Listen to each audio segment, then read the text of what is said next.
आज उसका फैसला होने वाला था। या तो वह वर्दी पहनकर उठेगा या यह गिरना उसकी जिंदगी का आखिरी सच बन जाएगा। राजस्थान की रेतीली धरती जलते तवे की तरह तप रही थी और हवा धूल से इतनी भारी थी कि हर सांस फेफड़ों में रेत भरती महसूस हो रही थी। सेना भर्ती का मैदान सीटियों, शोर और हाफती सांसों की आवाजों से गूंज रहा था। 1600 मीटर की दौड़ का आखिरी चक्कर था। सैकड़ों लड़कों के बीच एक दुबला पतला सा लड़का माधव अपने कदम घसीटते हुए आगे बढ़ रहा था।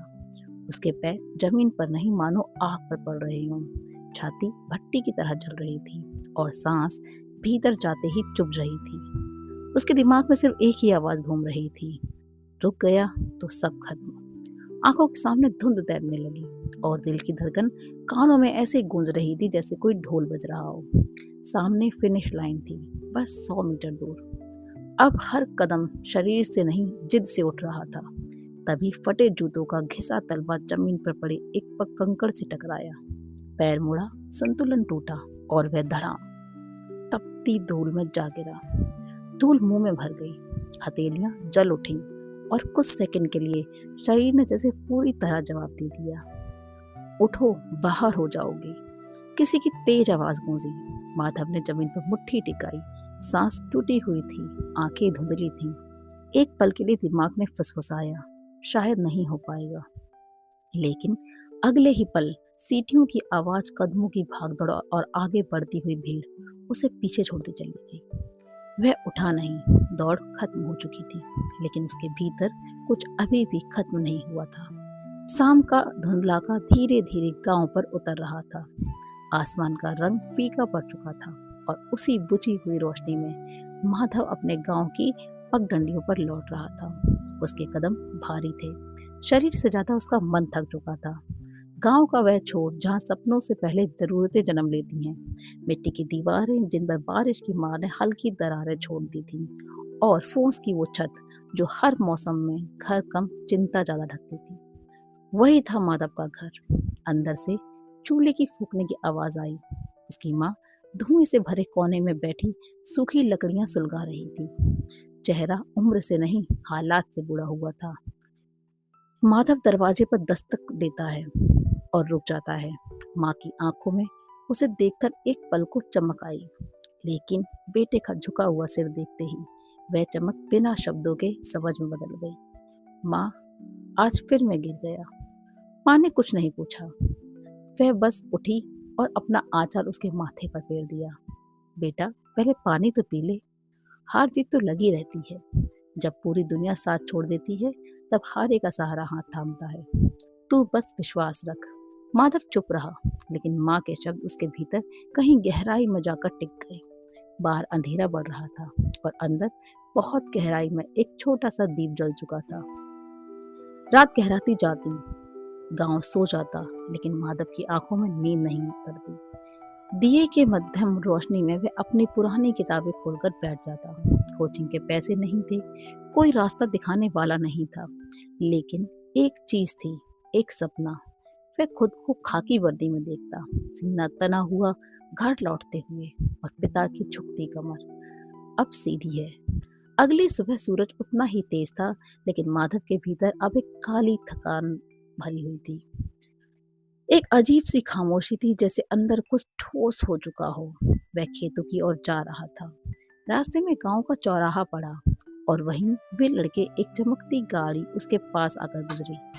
फिर अचानक मुड़ी और जानबूझकर कीचड़ भरे गड्ढे पर पहिया चढ़ा दिया। गंदा पानी उसके पुराने कपड़ों पर उछल गया। अरे साहब, देख के नहीं चला सकते? तू भिखारी, पता भी है किससे बात कर रहा है? हाँ, 2 कौड़ी का बच्चा और जवान इतनी लंबी। वह गाड़ी से उतरा, माधव को धक्का दिया। गरीब है तो इसका मतलब यह नहीं कि जो चाहेगा वो करेगा। अपनी औकात देखी है? फौज में जाना तेरे बस की बात नहीं। वहां पहुंचने के लिए दम चाहिए, जो तुझ में दिखता नहीं। माधव चुप रहा। नाखून हथेली में धंस गए, लेकिन उसने पलटकर कुछ नहीं कहा, क्योंकि वह जानता था गरीबी का सबसे गहरा घाव लाचारी होती है। लोग कहते थे उसके पिता जैसे किसान देश को भूखा नहीं सोने देते, लेकिन हकीकत तो यह थी कि उसी किसान का बेटा स्वाभिमान की एक रोटी के लिए तरस रहा था। माधव ने कीचड़ को अपने कपड़ों में झाड़ दिया। उसने बस सिर उठाकर उन लड़कों को देखा। आज तुम हंस रहे हो, एक दिन मैं जवाब दूंगा। महीने बीत गए, धूप, पसीना, दौड़, गिरना, फिर उठना। माधव ने सब छोड़ दिया, लेकिन इस बार भी किस्मत और शरीर उसका साथ नहीं दे पाए। घर का दरवाजा पार करते ही उसे कुछ अलग लगा। आज घर में चूल्हे की आवाज नहीं थी, न माँ की पुकार। आंगन में उसके पिता बैठे हुए थे, झुका हुआ शरीर, जैसे कर्ज और बीमार ने उन्हें उम्र से पहले बूढ़ा कर दिया हो। 3 बार तूने मुझे उम्मीद दी और तीनों बार खाली हाथ लौटा। क्या चाहता है तू? भेड़ बकरियां चराना या ठेले चराना? अगर तुझसे दौड़ नहीं निकलती तो छोड़ दे यह सब, किसी शहर जा, मजदूरी कर, कम से कम घर में 2 वक्त की रोटी तो आएगी। बाबूजी, मैं मेहनत कर रहा हूँ। मेहनत मेहनत वो होती है जो आदमी को आगे बढ़ाए। तू हर बार हार कर लौट आता है। कुछ पल की भारी चुप्पी के बाद वो शब्द निकले जो गुस्से में कहे गए पर दिल चीर गए। तू नालायक है माधव, तुझसे रेस ही नहीं निकलती और तू फौज की बात करता है। पिता ने मुंह मोड़ लिया। आंगन में खामोशी फैल गई। माधव खड़ा था, लेकिन अंदर से जैसे बैठ चुका था। बाहर पिता टूटे थे और अंदर बेटा। अगर बाबूजी भी विश्वास नहीं करते तो क्या सच में मैं हार गया? उस रात माधव को लगा जैसे उसके अंदर की आखिरी रोशनी भी बुझ गई हो। गांव सो रहा था, लेकिन उसके भीतर तूफान उठ रहा था। वह भागते भागते पुराने बाबा श्याम मंदिर की सीढ़ियों पर जाकर बैठ गया। चारों ओर सन्नाटा था, बस टूटी हुई सांसें और दबती हुई सिसकियां। बाबा, क्या मैं सच में इतना कमजोर हूँ? क्या गरीब के बेटे को बड़ा सपना देखने का हक नहीं? लोग कहते हैं आप हारे का सहारा हो, तो मेरा हाथ क्यों नहीं पकड़ते? वह चौखट पर सिर टिकाकर देर तक रोता रहा। एक पल के लिए उसके मन में आया, शायद अब सब छोड़ देना ही ठीक है। लेकिन उसी अंधेरे में उसे माँ का चेहरा याद आया, पिता की झुकी कमर और वह कसम जो उसने खुद से की थी। अंतर कहीं बहुत गहराई में एक धड़कन अब भी कह रही थी, अभी खत्म नहीं हुआ है। तभी सन्नाटे को चीरती हुई एक भारी शांत आवाज सुनाई दी, हार मान लेना वीरों का काम नहीं है माधव। माधव चौंका, पीछे मुड़ा। मंदिर के स्तंभ के पास एक बुजुर्ग खड़े थे, आंखों में गहरी शांति और खड़े होने के ढंग में सख्त अनुशासन। कौन है आप? मैं पहले फौज में था और जानता हूँ गिरकर उठना क्या होता है। मैंने तेरी हर दौड़ देखी है, तेरी हर गिरावट भी। सवाल यह नहीं कि तू कितनी बार गिरा, सवाल ये है क्या तू उठने वालों में से है या बहाने बनाने वालों में से। माधव की आंखों में पहली बार आंसू नहीं थे, ध्यान था। उसकी टूटी हुई सांसें धीरे धीरे स्थिर होने लगी। उस रात मंदिर की सीढ़ियों पर एक लड़का रोते रोते आया था, लेकिन वहीं से एक योद्धा उठने वाला था। मंदिर वाली उस रात के बाद माधव के भीतर बुझी हुई लौ फिर से सुलग उठी थी। गुरुजी ने बस इतना कहा था, सुबह 4 बजे मैदान में। रात के 3:30 बजे पूरा गांव गहरी नींद में डूबा था। सन्नाटा इतना गहरा था कि माधव को अपनी ही धड़कनें सुनाई दे रही थी।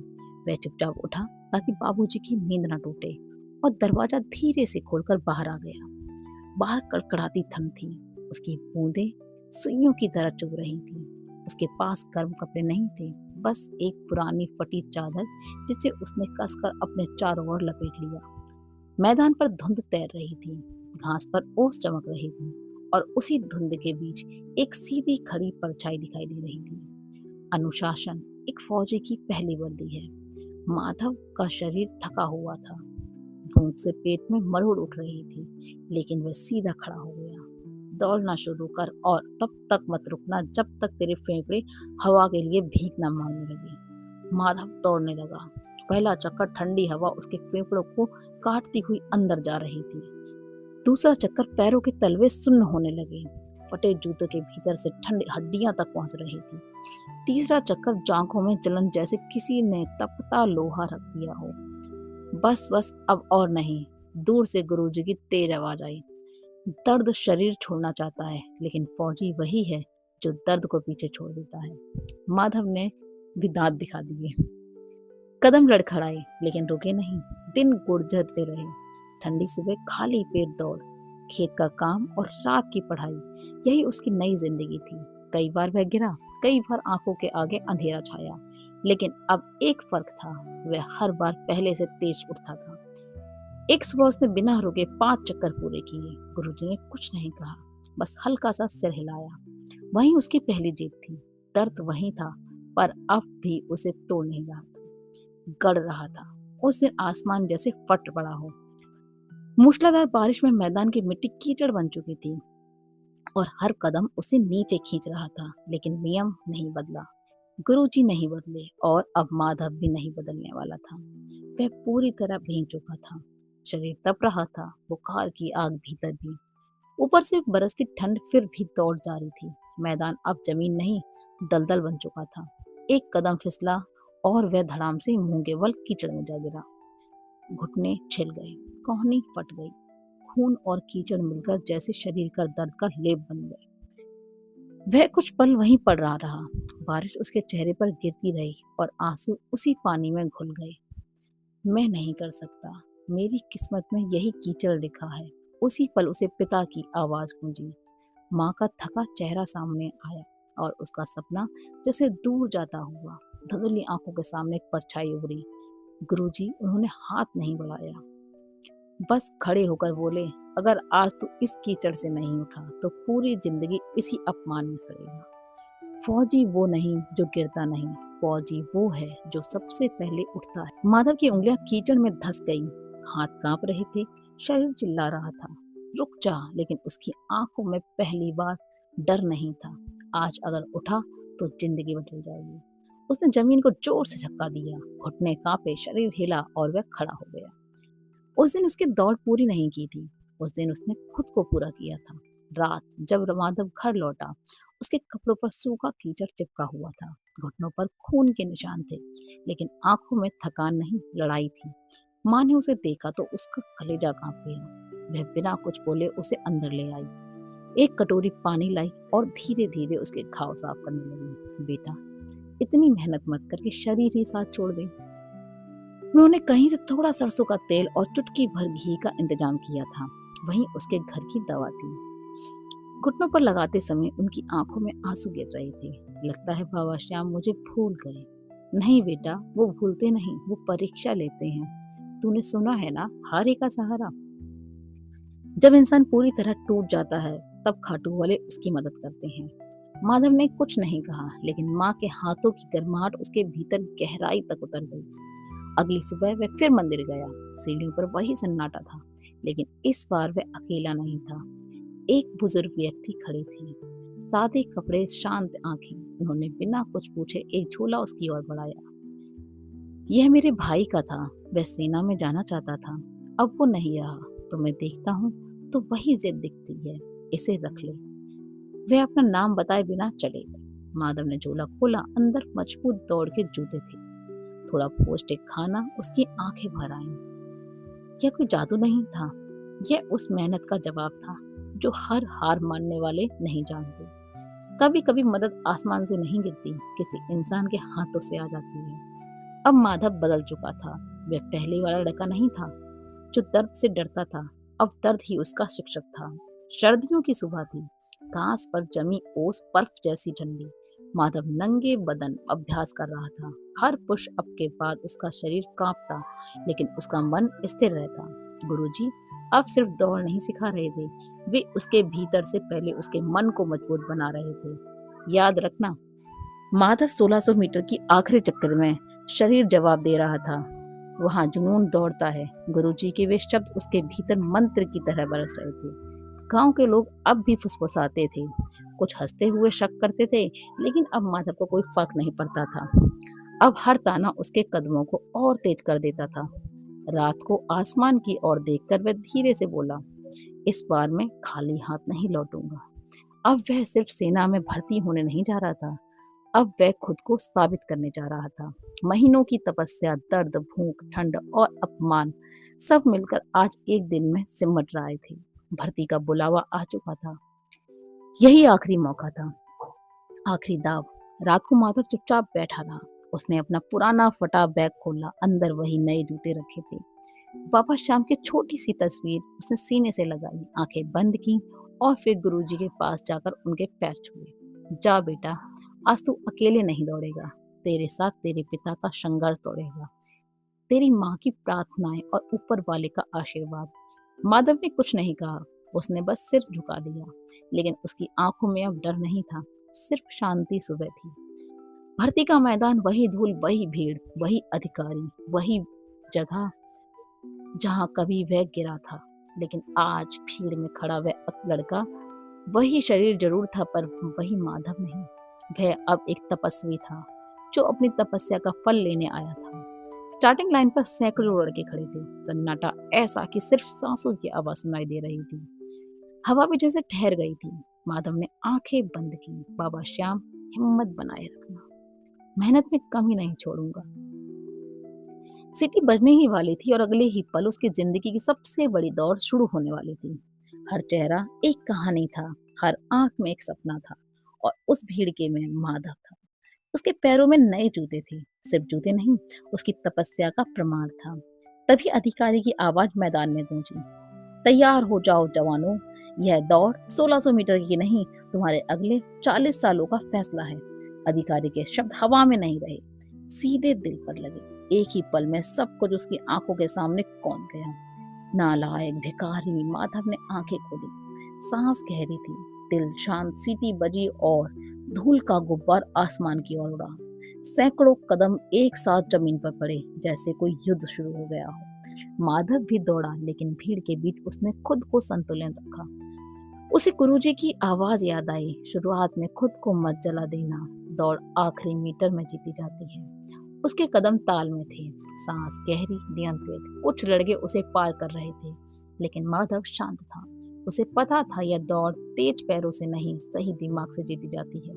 दूसरा चक्कर शुरू हुआ, पसीना आंखों में जा रहा था, फेफड़े भारी होने लगे। तभी दिमाग ने वार किया, रुक जा। माधव ने दांत खींच लिए, घर खाली हाथ नहीं लौटूंगा। उसने अपनी गति थोड़ी बढ़ाई। अब वह उन लड़कों के करीब पहुंचता था जो शुरुआत में सबसे आगे थे। उनके चेहरे लाल पड़ने लगे थे, लेकिन माधव की आंखों में अब भी अजीब सी शांति थी। अब यह दौड़ शरीर की नहीं रही, यह मन की जंग बन चुकी थी। तीसरा चक्कर, यही वह जगह थी जहां पिछली बार माधव रुक गया था।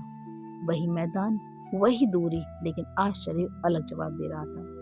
कदम भारी हो रहे थे, जमीन जैसे पैरों को पकड़ रही थी।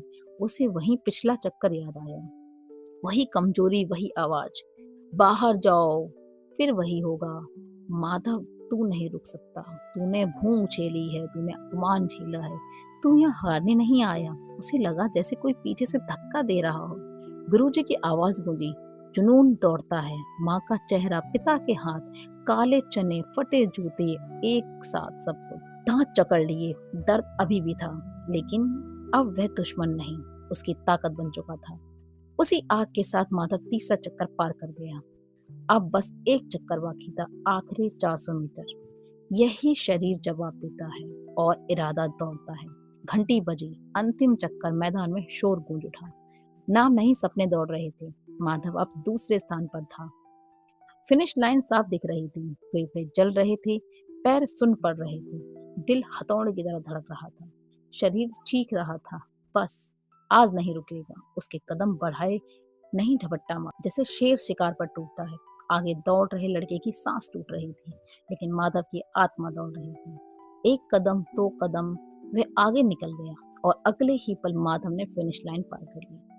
वह गिरा, लेकिन इस बार धूल में टूटा हुआ लड़का नहीं, जीत कर गिरा हुआ सैनिक था। अधिकारी ने उसे उठाया, शाबाश जवान, तेरा सिलेक्शन पक्का है। कृपया उस पल मैदान में शोर था, लेकिन माधव के अंदर गहरी शांति उतर चुकी थी। बाबा श्याम की कृपा साथ थी और उस लड़के की मेहनत अडिग थी। उस दिन मैदान में एक दौड़ खत्म हुई थी, पर एक सैनिक का जन्म हुआ था। कुछ हफ्ते बाद गांव की पगडंडियों पर पोस्टमैन की साइकिल की आवाज गूंजी। आंगन में माधव के बाबूजी बैठे थे, थका हुआ शरीर, लेकिन नजर दरवाजे पर। ओ माधव के बाबूजी, आपके लड़के की सरकारी चिट्ठी आई है। पिता के हाथ कांपने लगे। लिफाफा खोला, जैसे ही उनकी नजर उन शब्दों पर पड़ी, जॉइनिंग लेटर। उनकी आंखों में आंसू धीरे धीरे गिरने लगे। माधव पास खड़ा था। पिता ने उसे देखा और अचानक गले से लगा लिया। बेटा, तूने कर दिखाया, तू फौजी बन गया। मुझे माफ कर दे, मैंने तुझे बहुत कहा, पर शायद कहीं ताने मुझे इतना मजबूर बना गए। मैंने कहा था ना, ऊपर वाला मेहनत बेकार नहीं जाने देता। आंगन में सुबह की धूप चुपचाप फैल रही थी। उस दिन उस टूटे घर में पहली बार सुकून उतरा था। उस दिन गांव में सिर्फ एक चिट्ठी नहीं आई थी, एक किसान के घर सम्मान आया था। मेरी ये कहानी अगर आपके दिल को छू गई हो तो वीडियो को एक लाइक जरूर करें। ऐसी हिम्मत और विश्वास से भरी कहानियों के लिए चैनल को सब्सक्राइब कर लीजिएगा और कमेंट में हरि के सहारा खाटू श्याम हमारा अवश्य लिखिएगा। धन्यवाद।